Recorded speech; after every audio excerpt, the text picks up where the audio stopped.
Good day guys, Shipman again and welcome to our channel. Well, I just do hope that we're all doing fine despite the difficult situation we're in. Today, I'll be making a braised dish.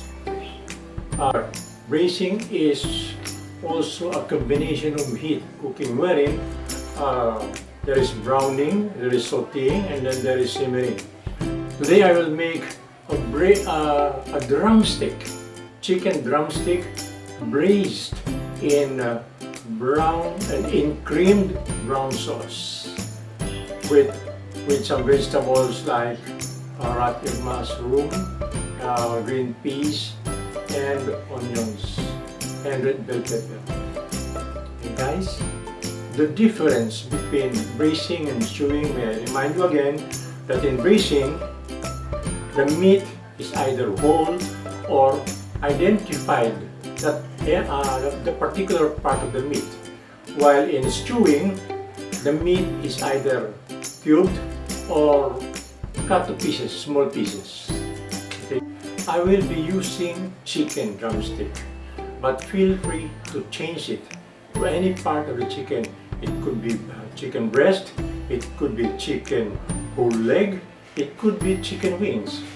Or you can change it to meat, like braised whole beef, braised beef round, or braised beef strip loin, or change it to pork, braised pork chops, braised pork ribs, or braised, say, pork belly.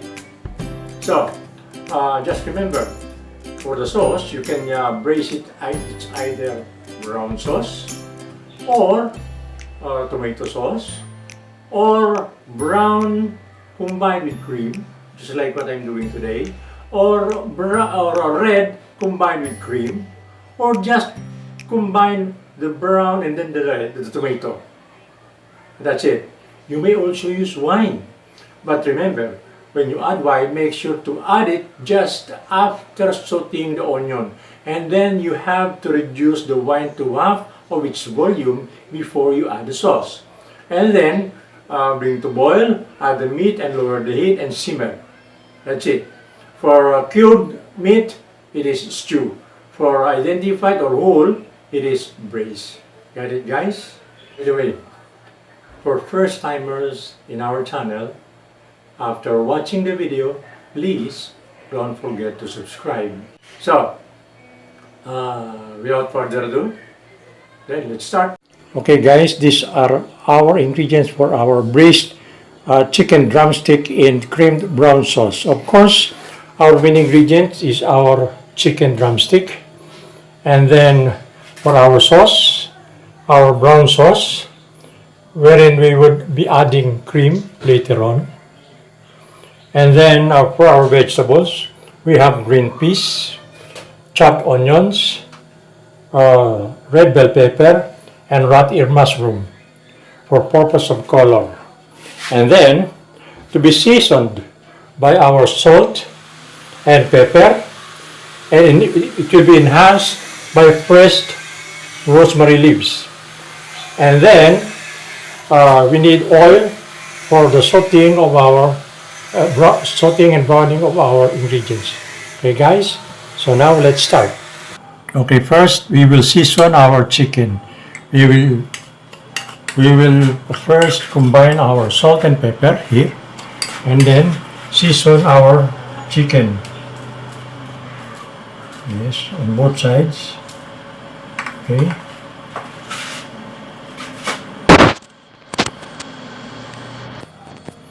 Okay. Now on the other side.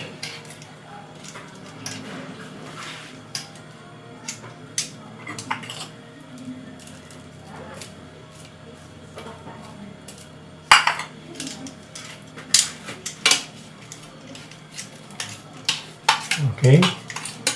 Now we will just brown it on our heated pan. Of course, we have to preheat our pan. And then put some oil. And then we have to swirl it so that all the spaces of the pan is covered with oil. And then we will start to brown our chicken. Okay.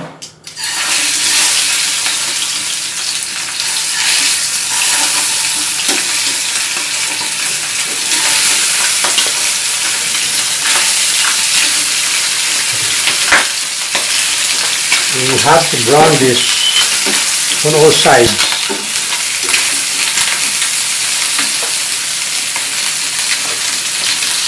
Okay.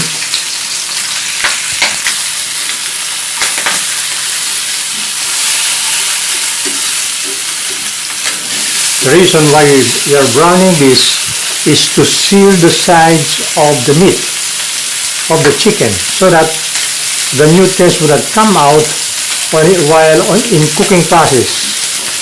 Okay, so because of intense heat, the protein content of the surface of the chicken is being toughened, and also because of intense heat, the glucose content causes the browning of the meat. So that is the scientific explanation why we do browning. Why we do this what we call part dry heat method of cooking, which is browning, to sear the surface and to drop the nutrients of the food still intact with the food item while under cooking process. So I hope now you clearly understand why we need to make some browning. Okay, so now we'll take it out. And later on, using the same pan, we will saute our onions. Using the same pan, we will saute the onion until it is light brown. Okay. Don't worry about the sediments earlier because it will help us to add color. Now it's browning. So we will now add the sauce.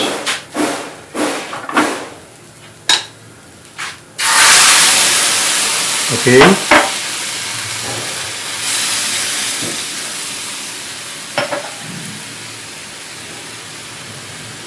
And then we will lower the heat and add the chicken. Okay. Now we'll add the chicken, and then we'll just be simmering this until it is done. We will just partially cover it. Now it's boiling. Now we will add our rosemary leaves. Okay, and then we'll just simmer this until tender before we add our cream and our vegetables. Okay, now the chicken is almost done, so we will now add our rat ear mushroom and our red bell pepper and our green pepper. Then we'll bring it to boil and stir.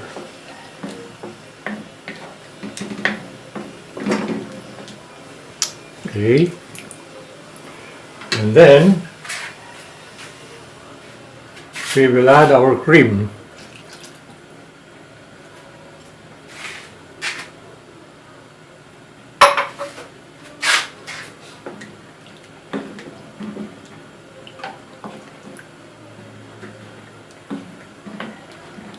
Okay.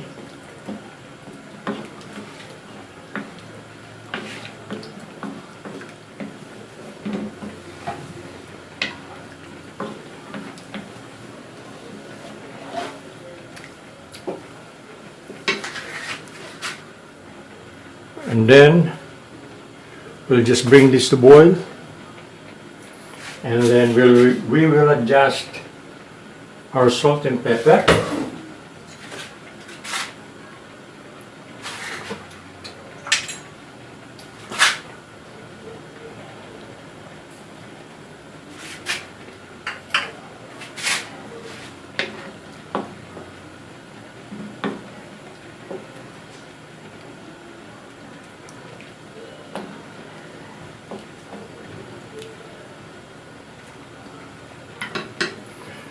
And later on, we'll just transfer it into our serving dish.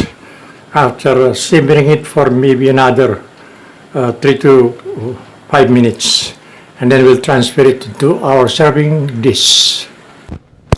Okay, our braised chicken drumstick in creamed brown sauce with some red bell pepper, green peas, and rat ear mushroom. Okay guys, I hope I have shown you very clearly on how to come up with this kind of dish. Now, for our chicken, you can replace it with any parts of the chicken. If you cut it in small pieces, then it's no longer a braise. You will call it stew. It's a chicken stew.